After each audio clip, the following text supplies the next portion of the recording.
Hello दोस्तों, एक बार फिर से आप सभी का मैं बहुत बहुत स्वागत करता हूं। आखिर जिसका लंबे समय से इंतज़ार किया जा रहा था वो घड़ी आ गई है। अब समाजवादी पार्टी और आरएलडी में सीटों को लेकर सहमति बन गई है। सीटों का बंटवारा कह सकते हैं आप हो चुका है, औपचारिक ऐलान हो चुका है। आरएलडी को 7 सीटें दी गई हैं। तो आरएलडी को कौन सी 7 सीटें मिली हैं वो मैं आपको बताऊंगा। उसका जातीय समीकरण क्या है वो बताऊंगा।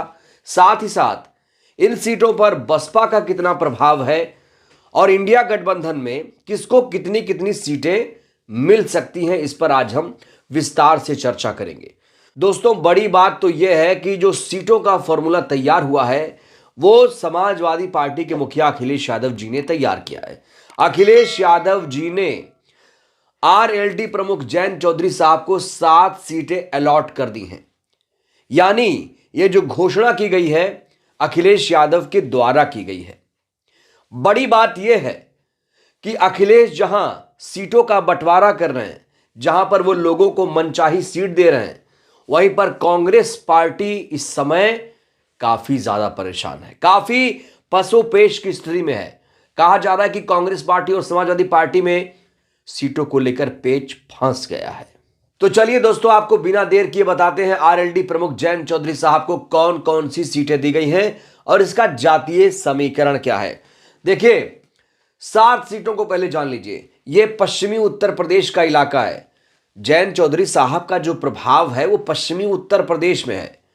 जाट बहुल, मुस्लिम बहुल ये पूरा इलाका है और जाट मुस्लिम मतदाता यहां पर खेल बनाते बिगाड़ते हैं। तो दोस्तों, जयंत चौधरी साहब को जो 7 सीटें दी गई हैं उसके नाम मैं आपको बताना चाहता हूं। अमरोहा, मेरठ, कैराना, बागपत, मुजफ्फरनगर, बिजनौर, मथुरा। जयंत चौधरी साहब को ये 7 सीटें 2024 लोकसभा चुनाव के मद्देनजर दी गई हैं। बड़ी बात, कहा जा रहा है कि इसमें अखिलेश यादव जी ने चालाकी की है। पहले जातीय समीकरण पर बात करते हैं, उसके बाद आपको चीजें समझ में आ जाएंगी। जातीय समीकरण की बात करूं तो अमरोहा में 8% जाट वोटर हैं, 35% मुस्लिम मतदाता हैं। अहिर यादव जो हैं, कोई वोटर यहां पर नहीं है। बड़ी बात, अमरोहा में कोई यादव वोटर नहीं है। मेरठ की बात करूं तो मेरठ में जाट वोटर 10% हैं, मुस्लिम वोटर 30% हैं, अहिर वोटर 1% यानी ना के बराबर। कैराना में जाट वोटर 10% हैं, मुस्लिम वोटर 25% हैं, अहिर वोटर 0, कोई अहिर वोटर इस इलाके में नहीं है। अगर मैं बागपत की बात करूं तो बागपत में 25% जाट वोटर हैं, 25% ही मुस्लिम मतदाता हैं और 3% अहिर वोटर हैं। 3%। मुजफ्फरनगर की बात कर लेते हैं। मुजफ्फरनगर में 12% जाट वोटर हैं, 40% मुस्लिम वोटर यहां पर हैं और 0% यानी कोई अहिर वोटर यहां पर नहीं है। बिजनौर की बात कर लेते हैं। बिजनौर में 10% जाट वोटर हैं, 40% मुस्लिम वोटर हैं और 0% अहिर वोटर, यानी यहां कोई अहिर वोटर नहीं है। मथुरा की बात करते हैं दोस्तों। मथुरा में 20% जाट वोटर हैं, 7% मुस्लिम वोटर हैं, 2% अहिर वोटर हैं। तो मथुरा को छोड़ दीजिए, बागपत को छोड़ दीजिए, तो यादव मतदाता इस इलाके में खासतौर से अमरोहा, मेरठ, बागपत, कैराना, मुजफ्फरनगर, बिजनौर, मथुरा में यादव वोटर ना के बराबर हैं। अगर इसको एवरेज निकाला जाए तो मुसलमान 25% हो जाते हैं और जाट 30% हो जाते हैं। तो ये वो सीटें हैं जहां पर अखिलेश यादव कमजोर थे। इसीलिए कहा जा रहा है कि अखिलेश जी ने जैन साहब को ये सीटें अलॉट की गई हैं, क्योंकि समाजवादी पार्टी यादव वोटर के दम पर ज्यादा मजबूत मानती है खुद को। यादव वोटर यहां पर है नहीं, इसलिए जयंत साहब को ये सीटें दी गई हैं। यहां पर दोस्तों 2 चीजें नोट करने वाली है, एक अमरोहा लोकसभा क्षेत्र और दूसरा बिजनौर लोकसभा क्षेत्र। अमरोहा और बिजनौर सीटें 2019 में बसपा ने अपने खाते में डाली थी। 2019 में जब लोकसभा का चुनाव हुआ था, समाजवादी पार्टी बसपा का गठबंधन हुआ था और गठबंधन के तहत 10 सीटों पर जीत हासिल की थी बहुजन समाज पार्टी ने।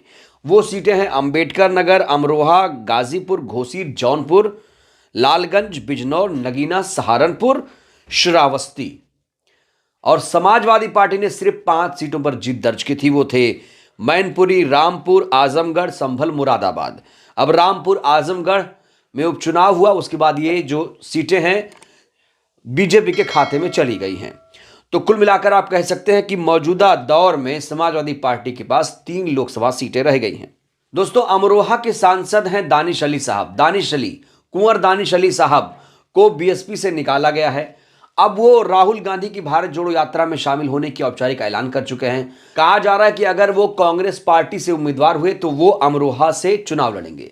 खबर तो ये भी है कि अगर अमरोहा सीट नहीं मिली तो वो मुरादाबाद से भी ताल ठोक सकते हैं। इस बीच सीट शेयरिंग को लेकर जो सीटों का बंटवारा है उसको लेकर बहुत सारी चीजें हो रही हैं। बहुत सारे चर्चाओं का बाजार भी गर्म है। ट्विटर पर भी वार छिड़ा हुआ है। लोग तरह तरह की कयासबाजी कर रहे हैं। लेकिन जो औसत आंकड़ा देखा जा रहा है कि अगर बसपा इंडिया गठबंधन में नहीं हुई तो उस स्थिति में कहा जा रहा है कि आरएलडी को 7 तो मिल गया। समाजवादी पार्टी 56 सीटों पर, कांग्रेस पार्टी 7 सीटों पर, एएसपी को 3 सीटें दी जा सकती हैं। हालांकि आजाद समाज पार्टी जो चंद्रशेखर साहब की पार्टी है, नगीना सीट वो चाहते हैं। नगीना से वो अपनी तैयारी कर रहे हैं। उन्हें 1 सीट तो पक्की है, लेकिन अब दावा किया जा रहा है कि उन्हें अखिलेश 3 सीटें दे सकते हैं। लेकिन विधानसभा चुनाव में उन्हें 2 सीटें ही दी गई थी। ऐसे में लोकसभा चुनाव में अखिलेश उन्हें 3 सीटें देंगे, ये कहना अभी जल्दबाजी होगी। नदीम साहब ने एक ट्वीट किया है कि आरएलडी एसपी के बीच सीट शेयरिंग के औपचारिक ऐलान के बाद एक चर्चा काफी गर्म है। कहा जा रहा है कि जैन चौधरी साहब की जो पत्नी है वो भी इलेक्शन लड़ सकती हैं, चुनाव लड़ सकती हैं। ये एक सवाल उठ रहा है, क्या जैन चौधरी जी की पत्नी का इलेक्शन पॉलिटिक्स में डेब्यू होने जा रहा है? ये भी एक सवाल खड़ा हो रहा है। तो दोस्तों, अखिलेश जी ने जैन चौधरी साहब को 7 सीटें तो दे दी, लेकिन कांग्रेस पार्टी कहा जा रहा है कि नाराज है। कांग्रेस पार्टी 15 सीटें, 15 से 20 सीटें चाहती है, लेकिन कहा जा रहा है कि अखिलेश जी उनको 7 से 10 सीटें दे सकते हैं। यानी बड़ी बात आप समझिए कि अखिलेश यादव जी सीटों का बंटवारा उत्तर प्रदेश में कर रहे हैं। 2019 में 3 लोकसभा सीटें, 5 कह लीजिए, अभी तो 3 हैं, तो 5 लोकसभा सीटें उन्होंने जीती थी और वो यहां पर सबसे बड़े प्लेयर हैं। मायावती जी नहीं हैं इंडिया गठबंधन में, इसलिए सर्वे सर्वा फिलहाल बने हुए हैं। दोस्तों, कहा जा रहा है कि कांग्रेस जिस तरीके से नाराज है वो बसपा से भी गठबंधन कर सकती है। इंडिया गठबंधन से निकलकर वो उत्तर प्रदेश के लिए बसपा से गठबंधन कर सकती है। लगातार कोशिश की जा रही है। कांग्रेस पार्टी लगातार ये कोशिश कर रही है कि इंडिया गठबंधन में बसपा को लाया जाए। अब पश्चिमी उत्तर प्रदेश में सीटों का बंटवारा तो कर दिया गया। क्या ये माना जाए कि ये फाइनल मुहर है? और क्या वाकई बीएसपी और कांग्रेस का गठबंधन आने वाले दिनों में हो सकता है? खबर तो यह भी है कि बहुजन समाज पार्टी तीसरे मोर्चे की तरफ भी देख रही है। बहुत सारी खबरें हैं, लेकिन एक्चुअल में जो खबर आई है वो ये कि 7 सीटें जैन साहब को दे दी गई हैं। 7 सीटों में अमरोहा और बिजनौर वो सीट है जो बहुजन समाज पार्टी के खाते में है। हमने आपको जातीय समीकरण भी बताया कि किस तरीके से जातीय समीकरण काम करेगा।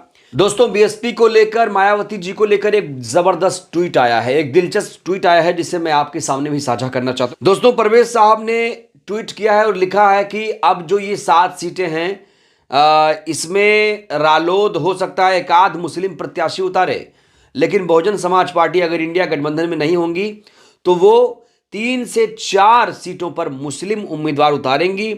तो फर्जी सेकुलर कहेंगे वह भारतीय जनता पार्टी से मिली हैं, वोट काटने के लिए टिकट दे रही हैं, सच में वह हिस्सा दे रही होंगी। कौन गुमराह कर रहा है, कौन धोखा दे रहा है, यह परवेज अहमद साहब ने ट्वीट किया है। और दोस्तों, आपको फिर बताना चाहता हूं कि मायावती जी इस समय मुसलमानों को अपने साथ मिलाने की कोशिश कर रही हैं और कहा जा रहा है कि अब जो मुसलमान हैं वो कांग्रेस की तरफ भी शिफ्ट हो रहे हैं धीरे धीरे, क्योंकि इससे पहले मुसलमानों ने समाजवादी पार्टी के प्रति अपना रुझान दिखाया। अब कहा जा रहा है कि वो बहुजन समाज पार्टी और कांग्रेस पार्टी की तरफ शिफ्ट हो रहे हैं और ऐसे में कांग्रेस और बसपा का गठबंधन हो गया तो फिर तो कमाल ही हो जाएगा। तो बहरहाल दोस्तों, आज की ये बेहद ही महत्वपूर्ण खबर थी जिस पर हमने आज विस्तार से चर्चा की। ये जो 7 सीटें आरएलडी को दी गई हैं, इसको लेकर आप क्या सोचते हैं? क्या वाकई बीएसपी तीसरे मोर्चे की तरफ देख रही है? क्या वाकई जिस तरीके से कांग्रेस पार्टी नाराज है, आने वाले दिनों में वो बसपा के साथ गठबंधन कर सकती है? क्या इंडिया गठबंधन में कांग्रेस पार्टी का वजूद खतरे में है? इन तमाम सवालों को लेकर आप क्या सोचते हैं दोस्तों? अपनी प्रतिक्रिया आप लोग जरूर दीजिएगा। वीडियो को लाइक करिए, चैनल को सब्सक्राइब करिए, सहयोग करिए, वीडियो को जन जन तक पहुंचाइए जिससे देश की जनता जागरूक हो। बहुत बहुत धन्यवाद, शुक्रिया।